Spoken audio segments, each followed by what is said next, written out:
Hello दोस्तों, नमस्कार। Welcome back to curious three for the daily dose of Indian football. So भाई, कल के मैच के बाद कुछ इंडियन फुटबॉल के बारे में बात करने जैसा बचा है क्या? आपको लगता है कि इंडियन फुटबॉल के बारे में अब हमें बात करनी चाहिए? But still we are gonna talk about it because हम भी भाई इंडियन फुटबॉल के जो प्लेयर्स, कोच और बाकी स्टेक होल्डर्स है, एएफएफ, उनकी तरह हम भी भाई इंडियन फुटबॉल फैंस है, तो हम भी बेशरम है, तो बात तो करेंगे हम इंडियन फुटबॉल की। बट इंडिया ने भाई अपना जो एएफसी एशियन कप क्वालिफायर का कैंपेन है, उसकी भाई सबसे आप बोल सकते हैं कि मोस्ट डिसअपॉइंटिंग वे में यहाँ पे शुरुआत की है bye drawing against Bangladesh at home. सबसे पहले कल के मैच की अगर हम बात करें तो काफ़ी सारे लोग कोच को ब्लेम कर रहे हैं फॉर स्टार्टिंग 11, काफ़ी सारे लोग प्लेयर को ब्लेम कर रहे हैं, हर कोई यहाँ पे जिम्मेदार है, जो कि हमें क्लियरली यहाँ पे दिखा from the post match reaction of मनोलो Marquez. जिस तरह से उन्होंने बोला कि it was just bad, poor, disappointing, and उसमें उन्होंने खुद को भी इंक्लूड किया। देखिए, कोच की मे भी स्टार्टिंग 11 में यहाँ पे गलतियां हो सकती है, ऐसा नहीं है कि भाई नहीं हो सकती। And he made a couple of errors कि भाई उदांता को क्यों स्टार्ट करवाया, या फिर आयुष छेत्री का जो स्टार्ट करना था वो कहीं ना कहीं बैकफायर कर गया उसके लिए due to the inexperience, and वो प्रेशर को उस तरह से हैंडल नहीं कर पाए। बट जो मोस्ट डिसअपॉइंटिंग पार्ट दिखा ना मेरे को, वो दिखा from the player side.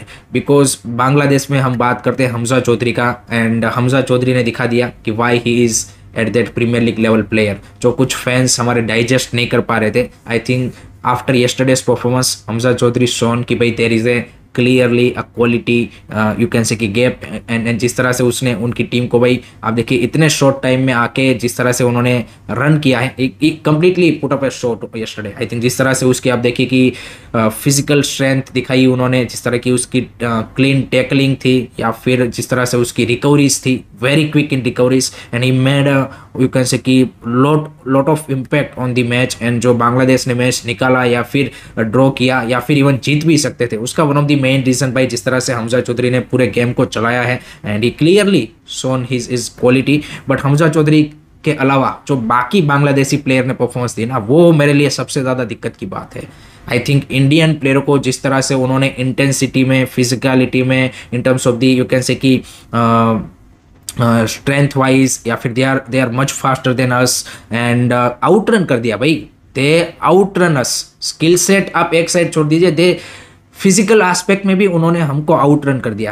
That is the most disappointing part. हमारे प्लेयर भाई वहां पे भी टिक नहीं पाए, and that is the most most most disappointing part about yesterday's match, कि हमारे प्लेयर की ओर से वो नहीं दिखा कमिटमेंट, फायर, पैशन, जो हम बात करते कि इस मैच के लिए होना चाहिए, वो फोकस। आप देखिए, they couple of players look completely you can say कि यू कैन से कि blown away by the intensity of Bangladesh, जिस तरह से उन्होंने पूरे गेम को चलाया है। सो आई थिंक वो सबसे ज़्यादा आप बोल सकते हैं कि भाई हमारे लिए चिंता का विषय होना चाहिए। एंड कोई से भी प्लेयर की भाई यहाँ पे बात करने जैसी चीज़ ही नहीं छोड़ी। एंड आई थिंक जो मनोलो मार्केस ने पोस्ट मैच रिएक्शन दिया कि भाई this is the reality of Indian football, and बोला कि भाई Bangladesh deserve to win this match, वे तो लकी हुई है कि हम यहाँ पे एक पॉइंट लेके जा रहे हैं। उसने उसमें खुद को भी इंक्लूड किया कि भाई this is not a one of match performance, this is a really really poor game by us. And एक चीज़ जो मेरे को मनोलो मार्केस की अच्छी लगी compare to Igor's match, I think कि भाई ये मैच वो हारे, डेफिनेटली उसकी ओर से भी गलतियां है, प्लेयरों की परफॉर्मेंस, एग्जीक्यूशन, सब सारी चीज़ें हैं, but he was honest in his post match reaction. ना तो उन्होंने, या फिर इवन पोस्ट मैच जो उन्होंने प्रेस कॉन्फ्रेंस की उसमें, ना तो उन्होंने इंजरी को बहाना बनाया, ना तो उन्होंने कैंप का बहाना बनाया कि भाई कैंप लंबा नहीं मिला था इसलिए हम ऐसा नहीं कर पाए, ना तो उन्होंने बोला कि हमारे की प्लेयर अवेलेबल नहीं थे इसलिए हम ऐसा नहीं कर पाए। उन्होंने बोला कि it just a poor performance, and I think that honesty was really really needed from the coach side. I think वो ऑनेस्टी आपको चाहिए।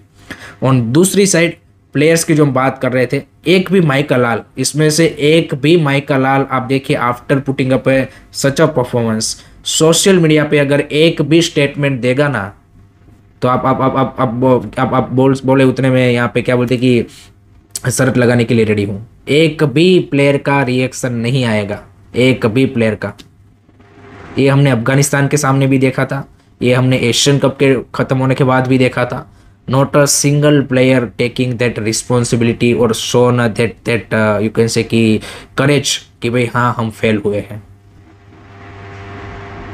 ये चीज़ें दिखाती है कि they are only care about their ISL contracts, they are busy happy in their own lala land of ISL. अच्छा contract मिल रहा है वहाँ पे, अपने से औकात से ज़्यादा पैसे मिल रहे हैं, खेलो मज़े करो, दैट्स इट, अपना फुटबॉल करियर ख़त्म करो।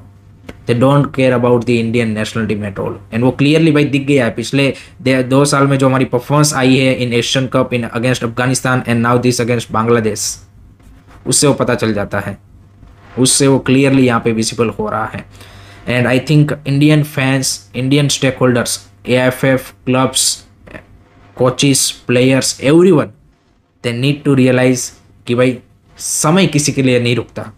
8-10 साल पहले भाई जो टीमें हमारे लेवल की थी, Thailand, Malaysia, Indonesia, Uzbekistan, Kyrgyzstan, या फिर इवन हम हमारे से थोड़े से अपर लेवल की टीमें जो थी यूएई, कतार, और उन सबको जो चैलेंज कर रहे थे, वो भाई हमसे अब 8-10 साल के बाद कोसों दूर चली गई है। एंड जो हमारे से लोअर रैंक टीमें थी कि जिनको हम इजीली बीट करते थे, अफगानिस्तान, बांग्लादेश, उन सब ने भाई हमारे लेवल तक पहुंच चुके हैं। सो भाई टाइम किसी के लिए नहीं रुकता। एंड इससे एक चीज़ प्रूव होती है कि भाई आपका 10 साल में आपका फुटबॉल डिक्लाइन किया है या फिर वहीं का वहीं खड़ा है। एंड जो बाकी कंट्रीज है आपके लेवल की, उन्होंने भाई अपने ये 10 साल के टाइम पीरियड में उन्होंने अपना फुटबॉल अप करके लेके चले गए हैं आगे। And they are on the verge to qualify for the world cups and Asian cup and वो सारी चीज़ें।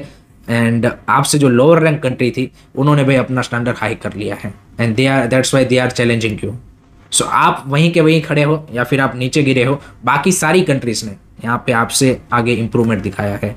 That is the harsh reality जो कि इंडियन फुटबॉल के स्टेक होल्डर्स को यहाँ पे समझनी पड़ेगी। एंड इसका एक ही सॉल्यूशन है, क्योंकि हमने सभी को क्रिटिसाइज तो काफ़ी बार किया है कि भाई we need to improve grass root, we need to work on more youth football and better coaches चाहिए, बेटर कंपटीशन चाहिए यूथ लेवल पे, ग्रास रूट लेवल पे, ये सारी चीज़ों के बारे में बातचीत की है हमने। लेकिन the best possible solution at the moment is to do 2 things. First, to bring origin player, ताकि आपकी जो नेशनल टीम की क्वालिटी है वो तुरंत भाई आप इम्प्रूव कर पाओ in a short period of time.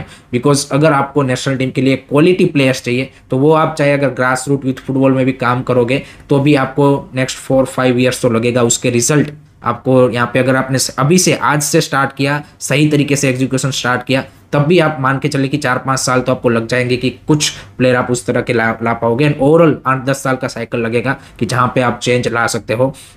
But अगर आपको इंस्टेंट रिजल्ट चाहिए फॉर लेट्स से कि नेक्स्ट 6 मंथ, 1 ईयर और 1.5 years, then you need to bring origin player. And आप देखिए after this match performance, Indian team के सोशल मीडिया के page पे जब पोस्ट डाला गया तो उसके कमेंट सेक्शन में भाई जो हमारे ओरिजिन प्लेयर है यान धंधा एंड डैनी बाथ, दोनों ने भाई हाथ जोड़ के वो जो इमोजी आता है ना वो किया है कि भाई अब तो बुला लो हमें, आप बांग्लादेश, अफगानिस्तान इन सब के सामने हार रहे हो, ड्रॉ कर रहे हो, अब तो हमें अलाउ कर दो।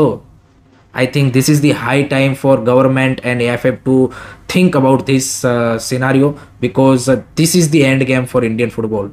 We need to import talent. हम टैलेंट प्रोड्यूस नहीं कर पा रहे उस क्वालिटी का, एंड ये हमें जल्द से जल्द समझ आना चाहिए। बाकी कंट्रीज ने देखिए वो रियलाइज कर लिया है, चाहे वो आसियान कंट्रीज हो, चाहे वो आप गल्फ के कंट्रीज देख लीजिए, चाहे साउथ एशियन कंट्रीज में आप देखिए बांग्लादेश हो, श्रीलंका हो। श्रीलंका की परफॉर्मेंस आप देख लीजिए, कल उन्होंने थाईलैंड के सामने सिर्फ 1-0 से हारे हैं। उनकी स्टार्टिंग 11 में भाई 10 प्लेयर ओरिजिन प्लेयर थे कि जो ऑस्ट्रेलिया, जर्मनी, इंग्लैंड, स्वीडन सब जगह पे खेल रहे थे।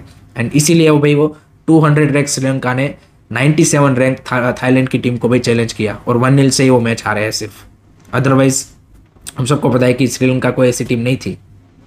सो this is the first step that AIFF government और ओवरऑल इंडियन फुटबॉल को लेना पड़ेगा कि we need to bring origin player. And उससे भी आपकी टीम की भी क्वालिटी बढ़ेगी, आपकी टीम रिजल्ट भी लाना स्टार्ट करेगी, एंड ऑब्वियसली उससे ऑटोमेटिकली जो इंडियन फुटबॉल में लोगों का इंटरेस्ट है वो भी बढ़ेगा। Because as we all know कि जब तक आपकी नेशनल टीम अच्छा नहीं करेगी, लोगों का इंटरेस्ट इंडियन फुटबॉल में नहीं होता उतना।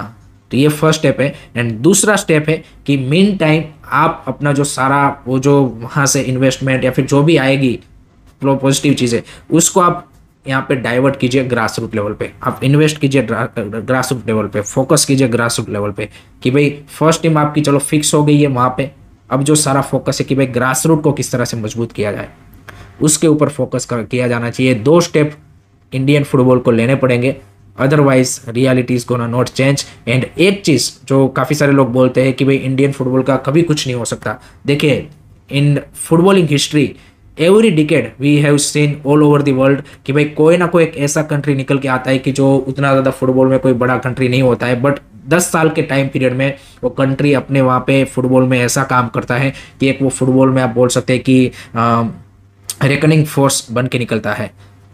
You need a that 8 to 10 year cycle अगर सही तरीके से काम किया जाए तो ये इंडिया में भी पॉसिबल है कि 8-10 साल में आप अपना जो फुटबॉलिंग लैंडस्केप है उसको चेंज कर सकते हो, या फिर एज ए फुटबॉलिंग नेशन आप यहाँ पे मच बेटर कर सकते हो। इट्स नॉट लाइक कि भाई नेक्स्ट 50 ईयर्स में कुछ नहीं होगा, वो नहीं होगा।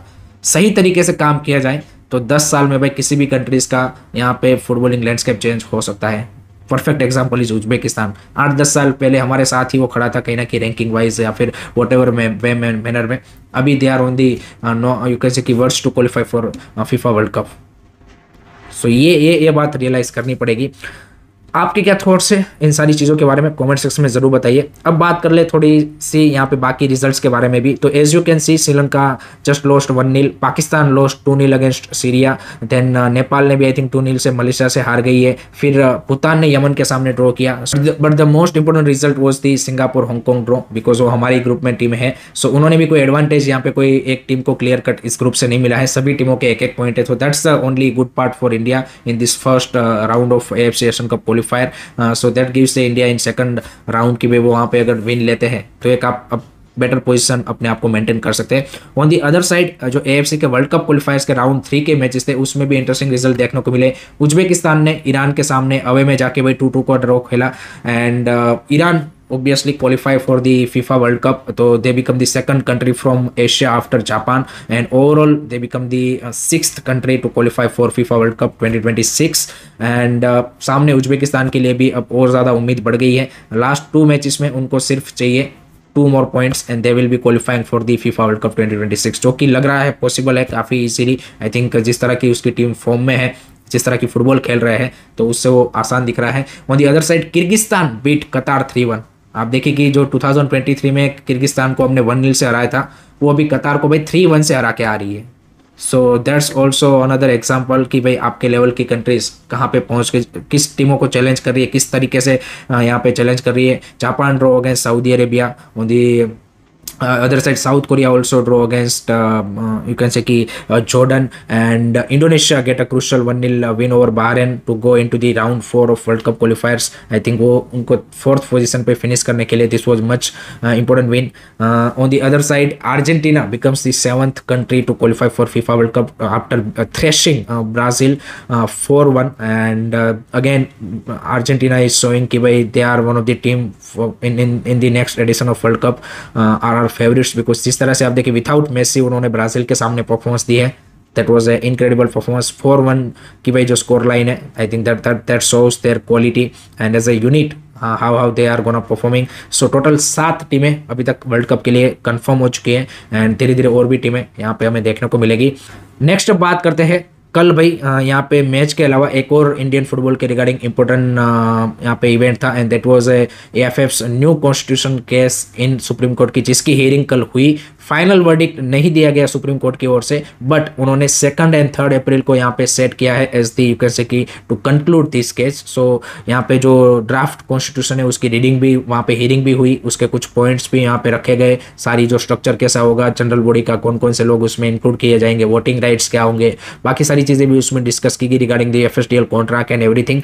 सो आई थिंक एक चीज़ अच्छी है कि भाई चलो कोर्ट ने इस केस को यहाँ पे ड्राफ्ट कॉन्स्टिट्यूशन को हियर करना स्टार्ट कर दिया है, and I think most probably 2 या 3 अप्रैल को या फिर इवन नेक्स्ट 2-3 हियरिंग्स में आपको आई थिंक कंक्लूजन मिल जाएगा। So that's the good part. So 2 and 3 April now will be crucial for the AFF's new constitution case. तो एक वो अपडेट है, एंड दूसरा एक यहाँ पे अपडेट आ रहा है regarding Kerala Blasters new coach. So finally Kerala Blaster ने अपने नए कोच का अनाउंसमेंट कर दिया है, and it is David Catala, 44-year-old Spanish coach, and again I think it's look more of you can say कि स्टॉप गेट सॉल्यूशन, बिकॉज 1 साल का ही कॉन्ट्रैक्ट दिया है, एंड अगर आप केटाला की यहाँ पे प्रोफाइलिंग देखेंगे तो उतना कोई बड़ा उनका मैनेजर करियर या फिर एक्सपीरियंस नहीं है। साइप्रस लीग में उन्होंने काफ़ी सारे मैचेस किए हैं अपने क्लब करियर में, एक ही बार वो अभी तक यहाँ पे सुपर कप का काइंड ऑफ टाइटल जीते हैं, एंड उनका जो यहाँ पे टेन्योर भी रहा है बाकी प्रीवियस क्लबों में, तो वहाँ पे भी ज़्यादा यहाँ पे वो ऐसा नहीं कि भाई 2 3 4 सालों के लिए कोच रहे हैं, सभी जगह पे उनका शॉर्ट टर्म टेन्योर रहा है। सो आई थिंक केला blaster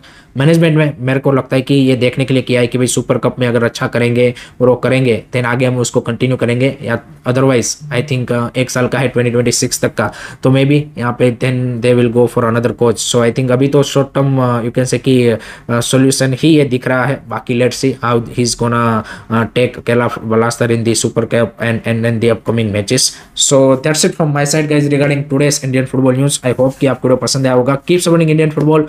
Don't forget to like, share, subscribe करिए. जय हिंद, जय भारत.